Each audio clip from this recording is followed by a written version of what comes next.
Hi everyone, Keith here. So welcome back to the final day 5. Again, trigger warning, we're going to be discussing all things about domestic abuse, predominantly today about tech abuse. So if any of these problems make you feel a little bit uneasy or a bit worried, then please just turn off. Okay, so we're going to discuss an abuse that often goes unnoticed, and yet it's becoming increasingly common in our digital world, and that is tech abuse and harassment. The technology is meant to connect us, it's supposed to support us, it's supposed to make life easier. But in an abusive relationship, technology can be used as a weapon of control. Now, tech abuse happens when someone uses phones or social media, messaging apps, emails, location tracking, or other forms of technology to monitor or intimidate, control, or harass another person. It may look like constantly demanding access to your phone, or constantly saying, I want to read your message without permission. It may look like every time you pick up your phone asking you what you're doing or why you're on it. It could be tracking your location, checking who you spoke to, controlling your social media. It could be sending endless messages and demanding replies from you, or asking you why you're not replying quickly enough. Or it could even be creating fear by making someone feel that they are constantly being watched. And that's the thing about tech abuse. The abuse doesn't stop when the person leaves the room. It follows you in your pocket, in your home. It can follow you into your workplace. It's in those moments that you should be feeling safe that it can hit you the most. Over time, this can have a profound effect on your mental health. And people often describe feeling anxious whenever the phone vibrates or whenever a message has been missed.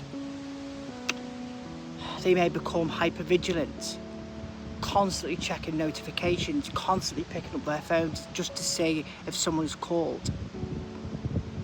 They may struggle to relax because they never know when the next message or demand or accusation or threat will arrive.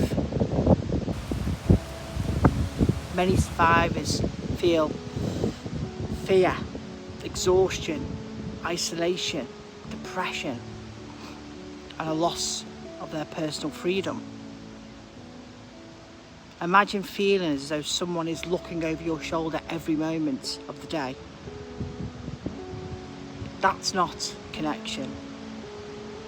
That, as with many other types of domestic abuse, is control. And one of the most important things to do and to remember is that healthy relationships are built on trust. Healthy relationships are not built on surveillance. Care and love does not require tracking. Respect does not require constant monitoring. If someone insists on knowing where you are every minute of the day and demands access to your private conversations or makes you feel frightened to switch your phone off, these may be signs of coercive and controlling behaviours, like we previously discussed. So it's really important that if this is happening to you, please know that there is support available. Again, like I said this week, speak to someone you trust, reach out. Just check with someone to see if you think you've got it right. Reach out to domestic abuse services. Document incidents if it is safe for you to do so. and seek professional guidance about securing devices and online accounts. Most importantly, remember this: you deserve privacy.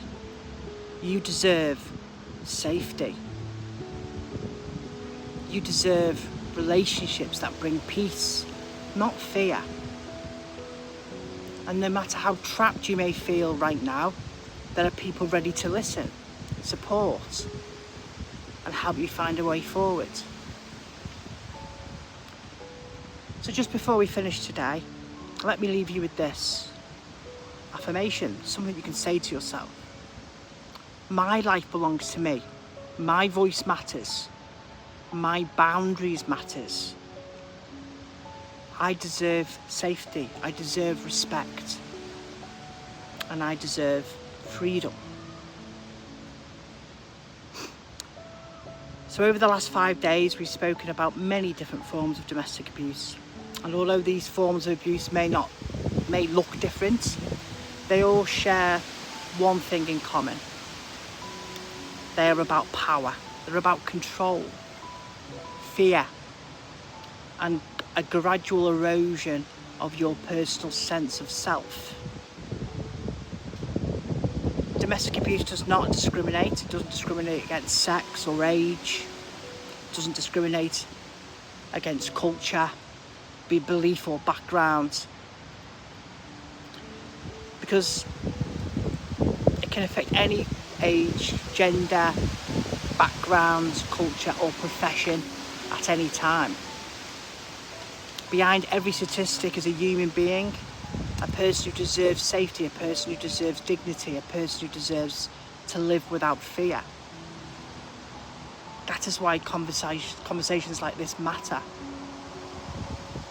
Because silence allows abuse to thrive, and awareness challenges it. Education challenges it. Compassion challenges it. And every time we speak openly about domestic abuse, we help create a world where survivors feel believed, supported, and empowered to seek help. So whether you're a survivor, a professional, a friend, a family member, or someone simply trying to learn more, you have a role to play. Listen without judgment. This is really important. Challenge harmful attitudes. Support those who are struggling. And never underestimate the power of kindness. Understand it and believe in someone when they tell their story. Together we can help break the cycle. Together we can challenge abuse. Together we can build communities where safety, respect and compassion are the standard and not the exception. So thank you for joining me on this 5-day journey. Please take care of yourselves, be kind to yourselves, and remember, you're stronger than you know. And if any of these conversations have affected you, please reach out for support and please reach out for help. Don't suffer in silence and don't suffer alone. I've been Keith, I'm a mental health nurse, and if any of this has helped you and you feel it could help someone else, please share it out. Thanks for listening.